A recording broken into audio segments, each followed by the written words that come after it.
राधे राधे दोस्तों, आज की वीडियो में हम सुनेंगे शिव महापुराण कथा का रुद्र संहिता का द्वितीय खंड यानी कि सती खंड की प्रथम और द्वितीय अध्याय की कथा। नारद जी बोले, हे विधे, भगवान शंकर जी की कृपा से आप सब कुछ जानते हैं। आपने शिव और पार्वती की बहुत ही अद्भुत तथा मंगलकारी कथाएं कही है। आपके मुखारविंद से निकली हुई शंभु की श्रेष्ठ कथाओं को सुनकर मैं अतृप्त ही हो। हे प्रभु, मैं उसे पुनः सुनना चाहता हूँ। हे विदे, पहले आपने शंकर के पूर्णार्थ महेशान, कैलाशवासी तथा जितेंद्रिय जिन रुद्र का वर्णन किया, वे योगी, जितेंद्रिय, विष्णु आदि सभी देवताओं से सेवा के योग्य, संतों को परम गति, निर्विकार महाप्रभु निर्द्वंद होकर सदैव कीड़ा करते रहते थे। विष्णु की प्रार्थना से प्रसन्न होकर वे मंगलमयी परम तपस्विनी तथा श्रेष्ठ स्त्री से विवाह करके गृहस्थ बन गए। सर्वप्रथम वे दक्ष पुत्री हुई और तत्पश्चात पर्वतराज हिमालय कन्या पार्वती के रूप में उन्होंने जन्म लिया। एक ही शरीर से वे दोनों की कन्या किस प्रकार से मानी गई, वे सती पुनः पार्वती होकर शिव को कैसे प्राप्त हुई, हे ब्राह्मण, यह सब तथा अन्य बातों को भी आप कृपा करके बताए। सूत जी बोले, शिव भक्त देवर श्री नारद के इस वचन को सुनकर मन से प्रसन्न होकर ब्रह्मा जी कहने लगे। ब्रह्मा जी बोले, हे तात, हे मुनि श्रेष्ठ, सुनिए, अब मैं शिव की मंगल कारिणी कथा कह रहा हूँ, जिसको सुनकर जन्म सफल हो जाता है, इसमें संशय नहीं है। हे तात, पुराने समय की बात है। अपनी संध्या नामक पुत्री को देखकर पुत्र सहित में कामदेव के वानों से पीड़ित होकर विकारग्रस्त हो गया। हे तात, उस समय धर्म के द्वारा स्मरण किए गए महायोगी और महाप्रभु रुद्र पुत्र सहित मुझे धिक्कार कर अपने घर चले गए। जिनकी माया से मोहित हुआ मैं वेदवता होने पर भी मूढ़ बुद्धि वाला हो गया। उन्हीं परमेश्वर शंकर के साथ मैं अकरणीय कार्य करने लगा। शिव की माया से मोहित हुआ मैं मूढ़ अपने पुत्रों के सहित ईर्ष्यावश उन्हीं को मोहित करने के लिए अनेक उपाय करने लगा। हे मुनीश्वर, उन परमेश्वर शिव के ऊपर किए गए मेरे तथा मेरे उन पुत्रों के सभी उपाय निष्फल हो गए। तब अपने पुत्रों सहित उपायों को करने में विफल हुए मैंने लक्ष्मीपति विष्णु का स्मरण किया। शिव भक्ति परायण तथा श्रेष्ठ बुद्धि वाले भगवान विष्णु ने आकर मुझे समझाया। शिव तत्व को भली भांति जानने वाले भगवान रमापति के द्वारा समझाने जाने पर भी विमोहित मैं अपनी ईर्ष्या और हठ को नहीं छोड़ सका। तब मैंने शक्ति की सेवा करके उन्हें प्रसन्न किया। उनकी ही कृपा से शिव को मोहित करने के लिए अपने पुत्र दक्ष से वीरन की कन्या असिकनी के गर्भ से कन्या को उत्पन्न कराया। अपने भक्तों का हित करने वाली वही उमा दक्ष पुत्री नाम से प्रसिद्ध होकर दूसरा तप करके अपनी दृढ़ भक्ति से रुद्र की पत्नी हो गई। विकार रहित बुद्धि वाले वे प्रभु रुद्र अपने विवाह काल में मुझे मोहित कर उमा के साथ गृहस्थ होकर उत्तम लीला करने लगे। उमा के साथ विहार कर सनातन उत्पन्न करने की इच्छा से अपने कैलाश पर्वत पर आकर स्वेच्छा से शरीर धारण करने वाले तथा सदा स्वतंत्र रहने वाले सदाशिव अत्यंत विमोहित होकर उनके साथ रमन करने लगे। हे मुने, उनके साथ विहार करते हुए निर्विकार शिव का वह सुखकारी बहुत सा समय बीत गया। तदंतर किसी निजी इच्छा के कारण रुद्र की दक्ष से स्पर्धा हो गई। उस समय शिव की माया से दक्ष मोह से ग्रस्त महामूढ़ और अहंकार से युक्त हो गया। उनके ही प्रभाव से महान अहंकारी मूढ़ बुद्धि और अत्यंत विमोहित हुआ वह दक्ष उन्हीं महा शांत तथा निर्विकार भगवान हर की निंदा करने लगा। तदंतर गर्भ में भरे हुए सर्वाधिप दक्ष ने मुझे विष्णु को तथा सभी देवताओं को बुलाकर किंतु शिव जी को बिना बुलाए ही स्वयं यज्ञ कर डाला। रुद्र पर असंतुष्ट क्रोध से भरे हुए उस दक्ष प्रजापति ने उन्हें उस यज्ञ में नहीं बुलाया और दुर्भाग्यवश न तो उसने अपनी पुत्री को ही उस यज्ञ में सम्मिलित होने के लिए निमंत्रित किया। जब माया से मोहित चित्त वाले दक्ष प्रजापति ने शिवा को आमंत्रित नहीं किया तो ज्ञान स्वरूपा उन महा साध्वी ने अपनी लीला प्रारंभ की। वे शिव जी की आज्ञा प्राप्त कर गर्भयुक्त दक्ष के द्वारा आमंत्रित न होने पर भी अपने पिता दक्ष के घर पहुंच गई। उन देवी ने यज्ञ में रुद्र के भागों को न देखकर और अपने पिता से अपमानित होकर वहां उपस्थित सभी की निंदा करके अपने शरीर को त्याग कर दिया। यह सुनकर देवेश्वर रुद्र ने दुस्साह क्रोध करके अपनी महान जटा उखाड़कर वीरभद्र को उत्पन्न किया। गण सहित उसे उत्पन्न करके मैं क्या करूं, ऐसा कहते हुए उस वीरभद्र को शिवजी ने आज्ञा दी कि हे वीरभद्र, दक्ष के यज्ञ में आए हुए सभी का अपमान करते हुए तुम यज्ञ का विध्वंस करो। शिवजी की इस आज्ञा को पाकर महाबलवान तथा पराक्रमी वह गणेश्वर वीरभद्र अपनी बहुत सी सेना लेकर यज्ञ विध्वंस करने के लिए वहां शीघ्र ही पहुंचा। उसकी आज्ञा से उन गणों ने वहां महान उपद्रव प्रारंभ किया। उस वीरभद्र ने सबको दंडित किया। दंड पाने से कोई भी ना बचा। वीरभद्र ने देवताओं के साथ विष्णु को भी जीतकर दक्ष का सिर काट लिया और उस सिर को अग्नि में हवन कर दिया। इस प्रकार महान उपद्रव करते हुए उसने यज्ञ को विनष्ट कर दिया। तत्पश्चात वह कैलाश पर गया और उसने शिव को प्रणाम किया। इस प्रकार यज्ञ का विध्वंस हो गया। देवताओं के देखते देखते रुद्र के अनुचर वीरभद्र आदि ने यज्ञ को विनष्ट कर दिया। हे मुनि, श्रुतियों तथा स्मृतियों से प्रतिपादित यह नीति जान लेनी चाहिए कि श्रेष्ठ प्रभु रुद्र के रुष्ट हो जाने पर लोक में सुख कैसे हो सकता है। उसके बाद सभी देवताओं के यज्ञ की पूर्णता के लिए भगवान रुद्र की स्तुति की। उस उत्तम स्तुति को सुनकर रुद्र प्रसन्न हो गए। उन दीन वत्सल भगवान रुद्र ने सबकी प्रार्थना को सफल बना दिया।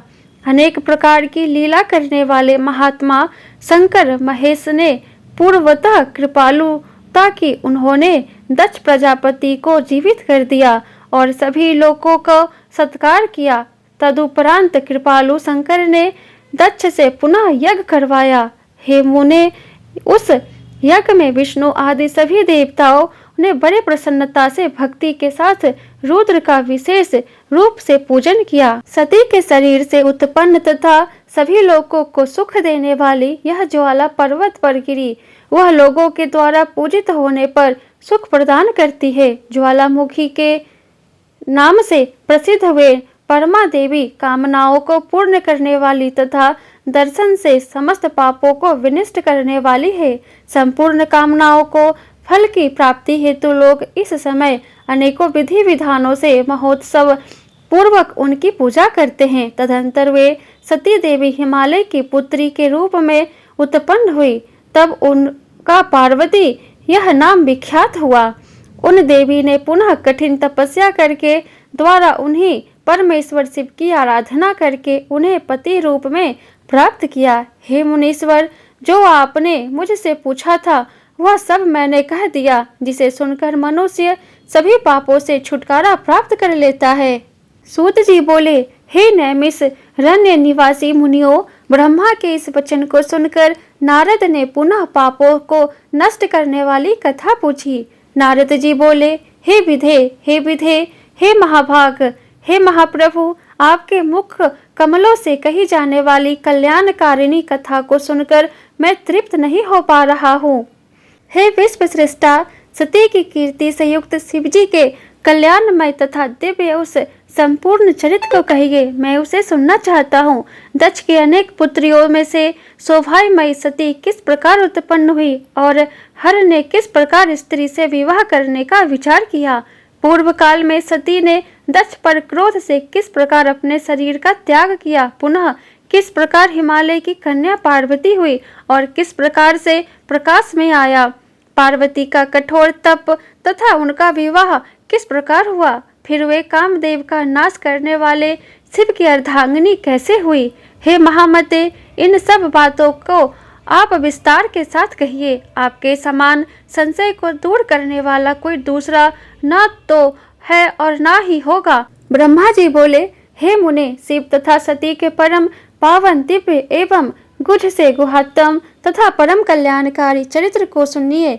हे मुने, पूर्व काल में परोपकार के लिए विष्णु द्वारा महान भक्ति से पूछे जाने पर शिवजी ने भक्तवर विष्णु से इसका वर्णन किया था। हे मुनि श्रेष्ठ, उसके बाद मैंने भी यह कथा शिव भक्तों में श्रेष्ठ बुद्धिमान विष्णु से पूछी। तब उन्होंने प्रीति पूर्वक विस्तार से मुझसे कहा था, मैं सभी कामनाओं का फल प्रदान करने वाली एवं शिव के यश से युक्त उस प्राचीन कथा को आपसे कहूँगा। पहले भगवान शिव निर्गुण निर्विकल्प रूपहीन शक्ति से रहित चिन्ह मात्र एवं सत असत से परे थे। फिर वे प्रभु सगुण द्विरूप शक्तिमान उमा सहित दिव्य आकृति वाले विकार रहित तथा परात्पर हो गए। हे मुनि सत्तम, उनके वामांग में विष्णु, दक्षिणांग में ब्रह्मा तथा हृदय से रुद्र की उत्पत्ति हुई। मैं ब्रह्मा सृष्टि करने वाला और विष्णु पालन करने वाले तथा रुद्र स्वयं लय करने वाले हुए। इस प्रकार सदाशिव के 3 रूप हुए। लोक पितामह मुझे ब्रह्मा ने उन्हीं सदाशिव की आराधना कर देव दैत्य मनुष्य आदि समस्त प्रजाओं की सृष्टि की। दक्ष आदि प्रमुख प्रजापतियों की तथा देव श्रेष्ठों की रचना कर मैं बड़ा ही प्रसन्न हुआ तथा अपने आप को सबसे महान समझने लगा। हे मुने, जिस समय मुझ ब्रह्मा ने मरीचि, अत्रि, पुलह, पुलत्स्य, अंगिरा, क्रतु, वशिष्ठ, नारद, दक्ष एवं भृगु इन महान प्रभुता संपन्न मानस पुत्रों की सृष्टि की, उसी समय मेरे मन से एक सुंदर रूप वाली श्रेष्ठ युवती भी उत्पन्न हुई। वह संध्या के नाम से प्रसिद्ध हुई, जो प्रातः संध्या तथा साय संध्या के रूप में क्रमशः दिवाच्छान्ता तथा जप कांतिका कही गई। वह अत्यंत सुंदरी, सुंदर, भौकाली तथा मुनियों को मन को मोहित करने वाली थी। संपूर्ण गुणों से युक्त वैसी स्त्री देवलोक, मृत्युलोक और पाताल लोक में न उत्पन्न हुई, न है और न तो होगी। वह संपूर्ण गुणों से परिपूर्ण थी। उस कन्या को देखते ही उठ करके उसे हृदय से धारण करने के लिए मैं मन में सोचने लगा। दक्ष तथा मरीचि आदि लोक सृष्टा मेरे पुत्र भी सोचने लगे, हे मुनि सततम, मैं ब्रह्मा अभी इस प्रकार सोच ही रहा था कि उसी समय एक अत्यंत अद्भुत एवं मनोहर मानस पुरुष उत्पन्न हुआ। हे तात, वह पुरुष तप्त सुवर्ण के समान कांति वाला, स्थूल वक्षस्थल वाला, सुंदर नासिका वाला, सुंदर तथा गोल उरु कमर जंघा वाला, काले तथा घरारे बालों वाला, आपस में मिली हुई भावों वाला, पूर्ण चंद्रमा के समान मुख वाला, कपाट के समान विस्तीर्ण छाती वाला, रोमरा जिसे सुशोभित बादल पर्यंत ऊंचे गजराज के समान आकृति वाला, महास्थूल तथा नील वर्ण का सुंदर वस्त्र धारण किए, रक्त वर्ण के हाथ, नेत्र, मुख, पैर और अंगुलियों वाला, पतली कमर वाला, सुंदर दांतों वाला, मत वाले हाथी की सी गंध वाला, खिले हुए कमल के पत्र सदृश नेत्रों वाला, अंगों पर लगे हुए केसर से नासिका को तृप्त करने वाला, शंख के समान गरद नल वाला, मछली के चिह्न से अंकित ध्वजा वाला, अत्यंत ऊंचा मकर के वाहन वाला, पुष्पों के 5 वानों से युक्त वेगवान, पुष्प धनुष से सुशोभित, कटाक्ष पात से अपने नेत्रों को घुमाते हुए मनोहर प्रतीत होने वाला, सुगंधित श्वास से युक्त और श्रृंगार से सेवित था। उस पुरुष को देखकर मेरे दक्ष आदि पुत्रों का मन आश्चर्य से भर गया और वे उसे जानने के लिए अत्यंत उत्सुक हो गए। वासना से आकुल चित्त वाले मेरे उन पुत्रों का मन शीघ्र ही विकृत हो गया। हे तात, उन्हें थोड़ा भी धैर्य नहीं प्राप्त हुआ। वह पुरुष सृष्टा तथा जगतपति मुझ ब्रह्मा को देखकर विनय भाव से सिर झुकाकर प्रणाम करके मुझसे कहने लगा। पुरुष बोला, हे ब्राह्मण, मैं कौन सा कार्य करूं? मुझे जो कर्म करनीय है उस कर्म से मुझे नियुक्त कीजिए। हे विधाता, आप मेरे मान्य पुरुष है, मैं आपकी आज्ञा का पालन करूं, यही उचित है तथा इसी से मेरी शोभा भी होगी। मेरे लिए जो अभिमान योग्य स्थान हो तथा जो मेरी पत्नी हो उसे मुझे बताइए। हे त्रिलोकेश, आप जगत के पति हैं।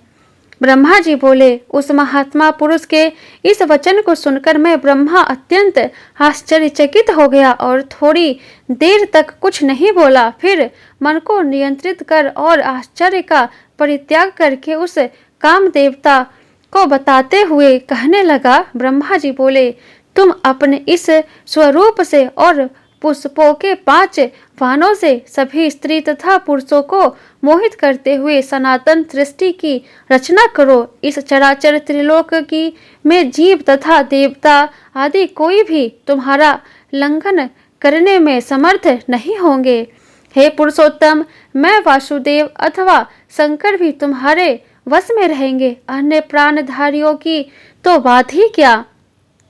तुम गुप्त रूप से प्राणियों के हृदय में प्रवेश करते हुए स्वयं सबके सुख के कारण बनकर सनातन सृष्टि करो। समस्त प्राणियों का विचित्र मन तुम्हारे पुष्पवागों का सुख पूर्वक भेदने योग्य लक्ष्य होगा।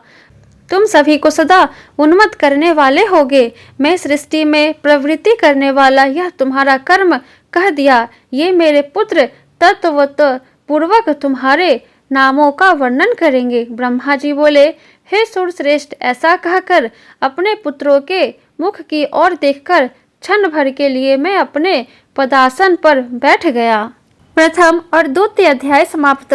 बोलो शिव शंकर भगवान की जय, पार्वती माता की जय। वीडियो पसंद आया हो तो वीडियो को लाइक कर दे और आगे का अध्याय सुनने के लिए चैनल को सब्सक्राइब करके बेल आइकन को ऑन कर ले, जिससे मेरी अगली आने वाली वीडियो की नोटिफिकेशन सबसे पहले आपको मिले। जय शिव शंभू, हर हर महादेव।